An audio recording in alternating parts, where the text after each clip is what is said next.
David Rock, Your Brain at Work, Revised and Updated, Strategies for Overcoming Distraction, Regaining Focus, and Working Smarter All Day Long.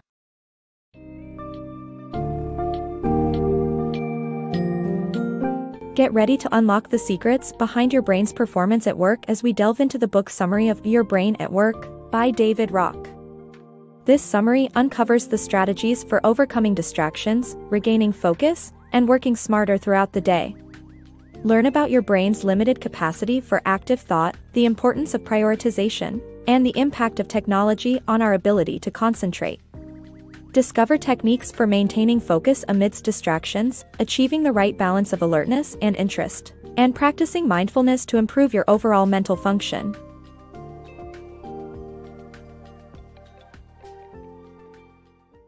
The benefits of resting your brain. Our capacity for active thought is limited, and performing multiple mental tasks simultaneously can quickly reduce our performance. To conserve our brain's energy for the most important tasks, we should prioritize and turn tasks into routines. Evidence suggests that taking breaks and giving your brain a break can help maintain a good level of performance. Do you ever find yourself burning the midnight oil, thinking that if you just try harder, you can push through to the finish line? According to author and speaker Nick Asbury, this might not be the best approach. Our brains use a massive amount of energy in all our interactions with the world, which can lead to fatigue and an inability to think clearly. In fact, evidence as far back as 1898 supports the notion of our limited capacity for active thought. When subjects performed mental tasks while simultaneously putting physical pressure on a machine that measures force, their maximum physical force was reduced by up to 50%. Performing more than one conscious process at a time is even more taxing, which can reduce performance in an IQ test by 10 points on average, a similar effect to a night's missed sleep. These interruptions force the brain to remain in a state of alertness, and we end up performing worse on the most important tasks. To maintain a good level of performance, we need to conserve our brain's energy for the most important tasks. This can mean prioritizing certain tasks above others and turning tasks into routines, which can be stored as patterns that won't require our full attention. By taking breaks and giving our brain rest, we can perform our best work. Remember, prioritizing is itself a task that drains energy, so make sure to prioritize when your mind is alert and fresh. The cost of convenience. Modern technology has provided us with unprecedented convenience, but at what cost?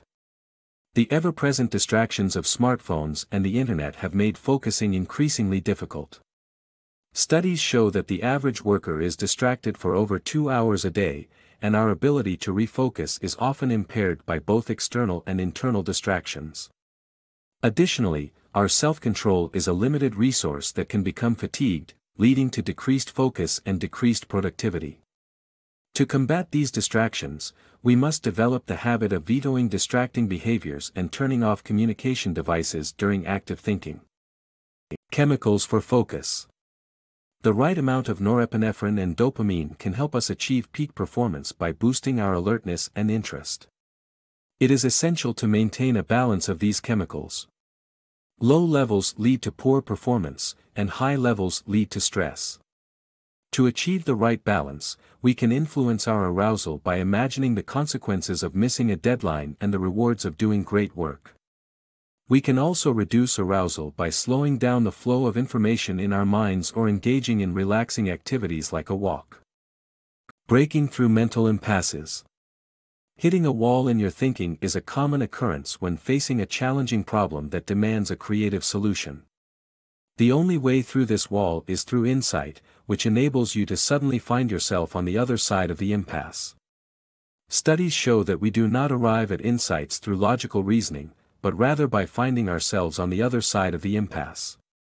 Insight depends on the unconscious mind, which frees us from the established logical thought processes that can obscure other possible solutions. There are ways to increase the chances of arriving at an insight, such as taking a break from consciously thinking about the problem or voicing the problem out loud. Mastering mindfulness. Mindfulness is the key to increasing your focus. This mental technique requires observing your own thinking, living in the present, being aware of your experiences, and accepting them. Practicing mindfulness has long-term benefits, such as altering the structure of your brain and improving your mental control and attention switching. By focusing on your sensory experiences, you can enhance your ability to stay in the moment, resist distractions, and appreciate the present. Mindfulness may be challenging at first, but with practice, you'll master it and have more control over your attention and thoughts. The power of reappraisal. Uncertainty and a lack of control can trigger strong emotional responses. Our brain craves certainty and autonomy, and feeling a sense of control reduces stress. The appraisal of the situation determines our emotional response, and we can transform this by using reappraisal. Reappraisal involves choosing to interpret a situation differently, and it has many benefits, including a higher satisfaction with life. Humor is one kind of reappraisal that can shift our perspective and make difficult situations easier to handle. By learning to use reappraisal, we can better manage the emotions generated by uncertainty and a lack of control. Managing expectations. Dopamine levels and their impact on expectation management explained in practical terms. Human beings experience disappointment when their expectations are not met, no matter their source, rewards, experiences, or opportunities. These feelings are linked to dopamine, a chemical that increases when we receive unexpected rewards. But, on the other hand, if we expect something and it is not fulfilled, our dopamine levels sink, hurting us similarly to physical pain. The most efficient way to keep expectations under control is to manage them. By paying attention to our expectations, we can control and adjust them consciously. Lowering our expectations genuinely leads to us experiencing more happiness when our expectations are exceeded. The example of wanting an upgrade to first class on a long flight explains this point. Keeping expectations low and hoping for it but being prepared for the worst. If our wish comes true, we'll feel ecstatic. But if we allow ourselves to fixate on the possibility of an upgrade, we'll be heartbroken if we end up flying coach. Furthermore, if we are upgraded as we expected, we'll only be mildly satisfied. It is essential to regulate and manage our expectations consciously to remain mentally stable and positive. The book suggests paying attention to expectations that arise and consciously pursuing ways to lower and control them. The significance of relationships.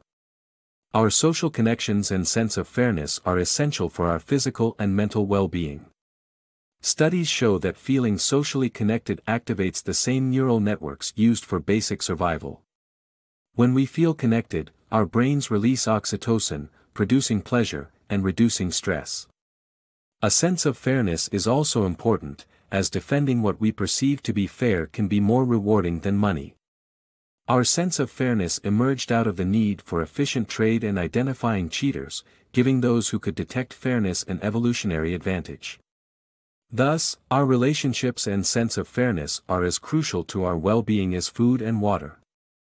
The science of status. When we perceive an increase in our status, we get a positive emotional response, and it improves our ability to think. The high levels of dopamine and serotonin increase the amount of neural connections, making it easier to process more information. You can even trick your brain into giving you a status reward by trying to be superior to yourself. One way to do this is to work on improving your own skills. Guiding people towards self-discovery. Giving feedback may not be the best approach to facilitating change in people.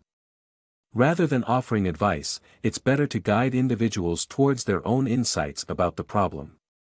Reducing anxiety and increasing positive feelings and autonomy are key in helping people get into a reflective frame of mind. Neuroscientist Matthew Lieberman's technique of rewarding students for integrating their own prior criticisms into their writing is an excellent way to foster self-discovery.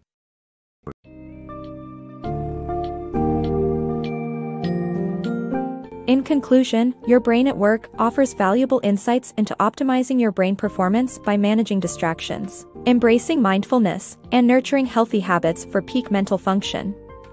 Recognize the importance of conserving energy for crucial tasks, handling uncertainties, and managing expectations in personal and professional life. Importantly, The book emphasizes the practice of self-awareness and self-control to improve mental resilience and enhance the quality of life. Ultimately, by understanding and applying these strategies, you can lay the foundation for a more focused, engaged, and fulfilled life.